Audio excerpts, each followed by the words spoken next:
తల్లికి వందనం, అమ్మ ఒడికి బదులుగా తెలుగుదేశం పార్టీ ముందుగా ఇచ్చిన హామీ ఎంతమంది పిల్లలు ఉంటే అంతమందికి 15,000 అని. అయితే తాజాగా మార్గదర్శకాలకి సంబంధించి తల్లికి మాత్రమే 15,000 రూపాయలు అన్నటువంటి దాంతో జరుగుతున్నటువంటి వివాదానికి ఫుల్ స్టాప్ పెట్టేటటువంటి ప్రయత్నం చేసింది ప్రభుత్వం. అందులో విద్యాశాఖ నుంచి ఈ మేరకు ఒక ప్రకటన రిలీజ్ చేశారు. ఇది ఎలా కేవలం ఆధార్ కార్డు లింకప్కి సంబంధించినటువంటి విషయం తప్పించి మరేమీ లేదు. ఒరిజినల్ మార్గదర్శకాలు ఇంకా తయారు కాలేదు.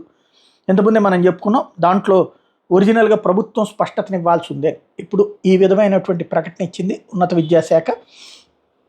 అయితే పాఠశాల విద్యాశాఖ కేంద్ర ప్రభుత్వం యొక్క ఆధార్ చట్టం 2016 రెగ్యులేషన్ 15 సెక్షన్ 7 మరియు దాని సవరణలు అనుబంధ నిబంధనల మేరకు రాష్ట్ర ప్రభుత్వంలోని అన్ని ప్రభుత్వ శాఖలు ఏమైనా పథకాల యొక్క లబ్ధిదారులను గుర్తించడానికి ఆధార్ ఉపయోగించదలిచించు గెజిట్ పబ్లికేషన్ చేసి కేంద్ర ప్రభుత్వ ఆధీనంలో ఉన్నటువంటి ఉడాయి నుండి కావాల్సినటువంటి అనుమతులు పొందవలసి ఉంది. దీనికి అనుగుణంగా ఆంధ్రప్రదేశ్ ప్రభుత్వం 43/2023 చట్టం కూడా తీసుకురావడం జరిగింది.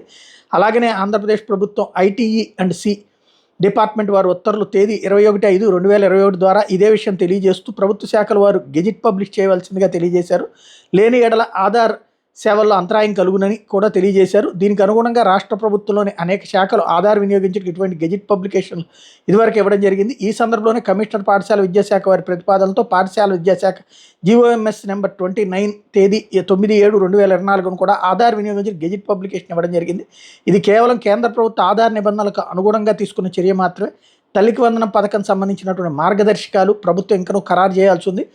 పైన తెలిపిన జీవోలో తల్లికి వందనం పథకంకి సంబంధించి ఇప్పటివరకు ఎటువంటి మార్గదర్శకాలు ఇవ్వబడలేదు. ఇది ఆధార్ నిబంధనలకు సంబంధించిన ఉత్తర్వులు మాత్రమే తెలియజేయడం అయింది. కానీ కొన్ని వార్తాపత్రికల్లో మరియు సామాజిక మాధ్యమాల్లో ఈ జీవోని చూపిస్తూ తల్లికి వందనం పథకం పేరిట తప్పుడు ప్రచారం జరుగుతుంది కాబట్టి అటువంటి వార్తలు అవాస్తవమని తెలియజేస్తూ వాటిని నమ్మద్దని తెలియజేయడం అయింది. తల్లికి వందనం పథకం మార్గదర్శకాలు మరియు విధి విధానాలు ప్రభుత్వం రూపొందించిన తర్వాత తెలియజేయబడిన అప్పటి వరకు ఎటువంటి అవాస్తవ కథనాలు నమ్మద్దని కోరడం అయింది. ఇది ప్రకటన ప్రభుత్వం నుంచి.